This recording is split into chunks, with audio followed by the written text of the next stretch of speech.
माँ बिना माए का कैसा दिल को छू लेने वाली कहानी। भाई के बहुत जिद करने पर पूजा बच्चों के साथ अपने मायके रवाना हो रही। विवेक जल्दी लेने आइएगा और हाँ, बार बार फोन कर जल्दी आने को कहते रहिएगा। पूजा क्या हो गया है तुम्हें? अनुज कब से आने की जिद कर रहा है। जा रही हो तो कुछ दिन आराम से रह कर आओ। भाई है तुम्हारा, अचानक इतनी दूर क्यों? आराम से रह कर आऊं? क्या कह रहे हो? तुम्हें तो बस अपनी स्वतंत्रता से मतलब है, किसी दूसरे की भावना से कोई लेना देना नहीं। कह दिए ना, 2-4 दिन बाद वापस आने की जिद करना। बस यही एक कहा मान लो। रात की ट्रेन में विवेक ने पूजा व बच्चों को बैठा दिया। ट्रेन अगले दिन सुबह हैदराबाद पहुंचने वाली थी। न जाने कितने विचार पूजा के मन को बेचैन कर रहे थे। जल्दी सोने से सुबह जल्दी होगी, इस विचार से बच्चे तो सो चुके थे। ट्रेन की हर झटके से पूजा हर बार कुछ नया सोचने लगती। फोन की रिंगटोन बजती है। हाँ जी विवेक, सोई नहीं? नहीं, मेरी याद आ रही है। हाँ, अब बाकी तो जिंदगी में बचा ही क्या है। सुनो, ट्रेन समय पर चल रही है, सुबह जल्दी पहुंच जाएगी। ऐसा करता हूँ, अनुज को फोन कर लेना, आने को कह देता हूँ। नहीं नहीं, उसकी कोई जरूरत नहीं है, मैं कैब बुक करवा दूँ, खुद पहुंच जाऊंगी। आप सो जाइए, सुबह घर पहुंचकर बात करते हैं। फोन न रखा तो मन में कई सवाल जवाब तहलका मचा रहे थे। मन में पूरे समय मायके की यादें थी, माँ की आवाज़ थी। मैंने अनुज को बोला था, ले आ बिटिया को, अकेले बच्चे और सामान लाना मुश्किल होगा। दुष्ट हिला भी नहीं, पहली बार थोड़ी आ रही है, सारे गली मोहल्ले से परिचित है। वो तो यहाँ की डॉन थी, आप अपने आप आ जाएगी। बातें याद कर एक हंसी पूजा के चेहरे पर दौड़ गई। अनुज की शादी के बाद सब कुछ कितना बदल गया है। माँ जब लाने को कहती तो कहता, माँ आ जाएगी ना, सालों से आ रही है। फिर कौन सा बैठने से पहले मुझे फोन करके आने के लिए बोली थी। अरे दुष्ट, क्या कह रहा है? बहन है तेरी, कितनी खुशी होगी अगर तू लेने गया तो। माँ, अब मेरी भी जिम्मेदारी है, ये लेने जाना छोड़ना, इन सब के लिए मेरे पास समय नहीं होता। जब एक शहर से दूसरे शहर आ जा सकती है तो स्टेशन से घर आने में क्या परेशानी।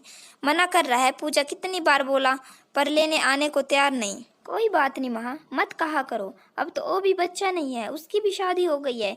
मेरे जीते जी तो मान जाता, बाद में देखी जाती, जैसा रिश्ता निभाता है निभाते। छोड़ो ना माँ, क्यों बात का बतंगड़ बनाना, मैं आ जाऊंगी अपने आप, मत कहा करो उसे। न जाने कितनी बातें उसके मन में दौड़ने लगी। जबरदस्ती आंखें बंद कर नींद से मुलाकात करने की कोशिश अंत में सफल हुई। सुबह अचानक घबरा कर उठी तो देखा सही समय पर नींद खुली है। गाड़ी स्टेशन पर दौड़ रही थी। बाहर जाकर देखा तो हैदराबाद लिखा था। बच्चों उठो, चलो हमें उतरना है, जल्दी करो, नीचे उतर कैब बुक कर लेंगे। अलसाई आंखों से बच्चे अपना अपना सामान ले खड़े हो गए। मन में सोचने लगी, अभी तक माँ 10 फोन कर देती थी, पता नहीं घर का माहौल कैसा होगा, जाते ही किससे सामना होगा, वो अपना सामान कौन से कमरे में रखेंगी। जैसे ही बच्चों को उतारा, टैची बाहर निकालने लगी। टैची का वजन कुछ कम सा लगा। ला ये दे मुझे, कुछ और सामान है तो वो ले आ। तो इतनी सुबह क्या जरूरत थी? पहले तो कहते कहते भी नहीं आते थे। औरों को उतरने दे, बाकी बातें आराम से बैठकर करना। दोनों स्टेशन की को चीरते हुए बिल्कुल मौन चलते रहे। बच्चे मामा से दुनिया भर की बातें करने में लग गए। सामान कार में रख अनुज ने पूजा के लिए आगे वाली सीट का दरवाजा खोल दिया। कैसी है? भाई के पूछते ही एक आंसू टपक पड़ा। मन आया सीने से लग जोर जोर से रो दे। बहुत जल्दी पूछ रहा है कैसी है, लेकिन शायद उम्र की परिपक्वता गर्दन हिला ठीक हूँ, मैं जवाब दिया। इससे पहले मायके में कभी नहीं हुआ था। बच्चे भाभी ने न जाने कितनी पुरानी बातें करते थे। दिए लीजिए अपने पसंद की अदरक वाली कड़क चाय। बच्चे भी ननिहाल में आकर बहुत खुश थे। बातों बातों में समय का पता ही नहीं चला, सारी खुशियाँ थी, कोई कमी नहीं थी। लेकिन पूजा का मन बस एक जने को ढूंढ रहा था, माँ की मौजूदगी। उनके एहसास को बिना माँ का मायका कैसा हो सकता। जैसे ही अंदर गई, बरामदे में माँ की तस्वीर लगी थी। वहीं खड़ी हो गई। आंसू को काबू में न रख पाई तो भाभी ने कंधे पर हाथ रखकर कहा, हम है ना दी, आपका मायका हमेशा पहले जैसा रहेगा। कैसे कहते हो? तुम उसकी जगह कैसे ले सकती हो जो मेरे चेहरे से मेरे दिल की बात जान लेती थी। आते ही जिसके सीने से लग ससुराल की हो या कोई और परेशानी हो, छू मंतर हो जाती थी। आंसू पोंछ माँ के कमरे में गई। कमरा बिल्कुल वैसा ही रखा था जैसा वो चाहती थी। पूजा का सामान कमरे माँ के कमरे में रखवा दिया गया। देखते ही देखते 4-5 दिन कहाँ बीत गए पता ही नहीं चला। बीते चंद सालों से कभी महसूस ही नहीं कर पाई थी कि भाभी के हाथ का स्वाद भी बिल्कुल माँ जैसा है। तुम्हारी सब्जी तो बिल्कुल माँ के हाथ से बनी है, इससे पहले कभी ध्यान ही नहीं दिया। हाँ दी, सब कहते हैं माँ से ही सीखी थी, लेकिन उन्हें हर बार स्वाद में कमी लगती थी तो मैं आपके आने पर बनाती ही नहीं थी। वैसे उनके जैसा काम का सलीका मुझे नहीं, उन्हें हर चीज़ परफेक्ट चाहिए थी। सही कह रही हो, पापा के जाने के बाद माँ पर हमारी जिम्मेवारी आ गई थी। इतना निर्भर रहने के बाद भी एक मजबूर किरदार निभा उन्होंने अपनी जिम्मेवारी निभाई। दिसाए जीजाजी का फोन नया आया था है। क्या बात है, पूजा मायके पहुंच भूल गई हमें? वापस कब आ रही हो? आती हूँ जी, 1-2 दिन में। भाई वहीं खड़ा है। क्यों, अच्छा नहीं लग रहा क्या यहाँ पर? हमें अपनी तरफ से पूरी कोशिश की है, तुम्हें माँ की कमी महसूस न हो। माँ बिना मायका होता है। भाई भाभी के साथ क्या अपनेपन में कोई कमी है? कैसी बातें कर रहा है? एक बात कहूँ, ये चिंता फिक्र काश तूने माँ के सामने की होती तो उसकी उम्र के 2-3 साल और बढ़ जाते। आज उनके जाने के बाद वही सब करना जो जीते जी चाहती थी। हम जब मौजूदा हालात जी रहे हैं होते हैं तो कभी अपने अधिकार के लिए, कभी विचार न मिल पाने के कारण और कभी माँ बाप की बातों की टोक समझ उस परिस्थिति को साथ सामंजस्य से नहीं बैठा पाते। लगता था कि जब मैं काम खुद कर रहा हूँ तो माँ बार बार बोलकर क्यों टोक रही है। आज समझ आता है, वो उसकी चिंता थी और चिंता में छिपा प्यार।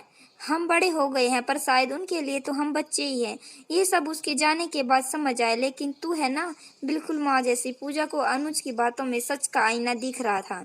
पूरे दिन मन भारी था। देखते ही देखते 15 दिन बीत गए। मायके की हर चीज में माँ की मौजूदगी आज भी थी। कल जाने की तैयारी थी, शायद इसलिए मन बुझा बुझा सा था। सब देर रात तक बातचीत करते थे। अचानक भाभी को याद आया, अरे दी, माँ के कमरे में उनका एक बक्सा रखा है और शायद उनका सबसे अजीज बक्सा था। ये उसकी चाबी है, मैं चाहती हूँ आप इसे खोले। ऐसा क्यों? माँ की हर चीज पर तुम्हारा अधिकार है। जब हमने किसी चीज के लिए कभी भी कुछ नहीं कहा तो आज ये संदूक और उसकी चाबी दी। माँ हमेशा कहती थी मेरे बाद एक पूजा ही है जो इसकी कीमत समझ सकती है।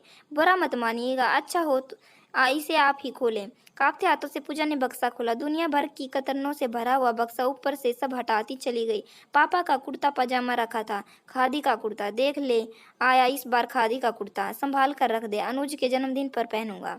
दुनिया आगे बढ़ रही है, लोग कोट पहनते हैं और आप हद करते हो जी। पूजा पाठ थोड़ी है, लेकिन अनुज के जन्मदिन का अरमान मन में दबाए हुए पापा एक दुर्घटना का शिकार हो गए।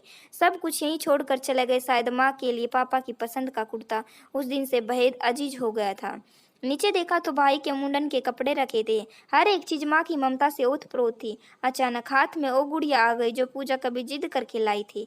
पूजा, आप जिद की तो चाटा लगने वाला है। माँ दिला दो ना वो गुड़िया। दिमाग खराब है तेरा? इतनी महंगी गुड़िया, कुछ और ले ले बेटा। थोड़े दिन बाद तू इसकी तरफ झांकेगी भी नहीं। पूजा ने लाकर थोड़े दिन खेल उसे पटक दिया, पर माँ ने उसे हमेशा संभाल कर रखा। तेरी बेटी को दूंगी। कितनी ऐसी यादें उस संदूक में कैद थी जो शायद एक माँ के लिए बहुत खास थी। भाभी, क्या ये संदूक में? हाँ हाँ दी हाँ, उसकी कीमत आपसे ज्यादा कोई नहीं समझ सकता। देर रात तक बात कर सो गई। पूजा मध्य रात्रि रोशनी में दीवार पर लगी माँ की तस्वीर को देखती रही। कहाँ चली गई माँ? सब कुछ होते हुए भी तुम्हारी कमी कोई पूरी नहीं कर सकता। पलक झपकते ही माँ के साथ थी। पूजा, सारा सामान रख दिया ना? ये देख ले, ये साड़ी तेरे लिए रखी थी, रख ले इसे। माँ, ये तो तुम्हें मामा ने दी थी, तुम पहनना। नहीं, मैं पहनूं या तू पहन, एक ही बात है। मैं ये रंग कहाँ पहनती हूँ, उसी दिन तेरे लिए रख दी थी। ये ले आचार की शीशी भी रख ले। माँ भाभी क्या कहेगी? कोई कुछ नहीं कहेगा, ये मैंने चुपचाप तेरी पसंद की डालकर रख दी है। रख ले बैग में। सुबह विदाई थी। चुपके से पर्स निकाल कर एक रुमाल में लगी गांठ खोलने लगी और कुछ पैसे निकालकर बिटिया के हाथ पर रख दिए। ये क्यों माँ, इतना कुछ तो दे दिया। मेरा आशीर्वाद है बेटा। अभी पापा होते तो बिना कहे कितना कुछ करते। चल जल्दी कुछ खाए बिना घर से नहीं निकलने दूंगी। ससुराल में ऊंच नीच हो तो बात कब वहीं दबा देना, खुश रहना। और इतना कह माँ ने प्यार भरी जप्पी दे दी। पूजा सोती रहेगी, ट्रेन का टाइम हो गया। हाँ, जैसे कि आंखें खुली भाभी सामने खड़ी थी। मन में आया, क्यों उठाया? कह दे भाभी। फटाफट तैयार हुई। भाभी ने नाश्ता करवा विदा किया। भाई भी पीछे खड़ा था। जल्दी जल्दी आना। सीने से लग दोनों के आंसू झलक पड़े। कभी पराया मत समझना। तेरे मायके में तेरा सामान हमेशा इसी तरह होगा, ये भाई का वादा है। मुस्कुराकर माँ की फोटो को प्रणाम कर जाने लगी। मैं आज तेरे बगैर भाई का क्या होता, ये जान लिया। तुम सिर्फ आंखों से दूर हुई हो, तुम्हारी मौजूदगी तो मायका शब्द में है। घर घुसकर गुमसुम बैठे थे। क्या मैडम, तुम 2-4 दिन में आने वाली थी? भाई के मुंह में बंद कर रह गई। खूब आवभगत कर दी। भाई ने सारे गीले शिकवे लगाता है दूर हो गए। तुम तो जाने से पहले घबरा रही थी। कैसे लगा माँ बिना माए का? आंखों में आंसू ले भरे गले से बोली, माँ बिन मायका नहीं होता। उनकी डांट प्यार सब अपने आप में अनूठा होता है। उसका गले लगना, उसकी बातों में अपना बचपन जी लेना, अपने बचपन की पसंद नापसंद सब मायके में माँ पूरी करती है। बेशक अनुज ने पूरी कोशिश की, उनकी कमी नहीं, लेकिन वही बातें एहसास करा गई कि कल तक कुछ भी बोल देने वाला, लड़ाई झगड़ा, अपना प्यार जताने वाला भाई आज जिम्मेवारियों में बंद करे मुझसे कितना दूर हो गया है। जिन बातों के लिए माँ ताने देती थी फिर भी उन्हें पूरा नहीं करता था, आज उन्हीं सब बातों को ख्याल रख जानती हूँ वह अपनी जिम्मेवारी निभा रहा था। माँ जाने से मेरा भाई दूर हो गया, उनकी जगह एक जिम्मेदार पति, पिता और रिश्ता निभाने वाला भाई खड़ा था। आंसू पोंछ बोला, माँ बिना मायका कैसा जी। मैं बिना मायके की कल्पना करने से भी रूह कांपती है। आते आते कह रहा था जल्दी आना, यही तो मायके की दूरी का आभास कराती है। पहले मन में जाने के लिए कुछ उत्सुकता थी। माँ हर घड़ी कहती लाडो कब आ रही है। सच है विवेक, मायके में चाहे कितना इंतजार हो पर माँ बिना मायका नहीं होता। बारी मन से उठ चली गई अपनी लाडो को मायके का सुख देने। कहानी में अंत तक बने रहने के लिए दिल से धन्यवाद। आपको यह कहानी कैसी लगी कमेंट बॉक्स में अपनी राय जरूर बताएं। अगर आपको यह कहानी अच्छी लगी हो तो प्लीज़ चैनल को लाइक शेयर सब्सक्राइब करना न भूलना। अगर चैनल पर नए हो तो चैनल को सब्सक्राइब जरूर करना। धन्यवाद।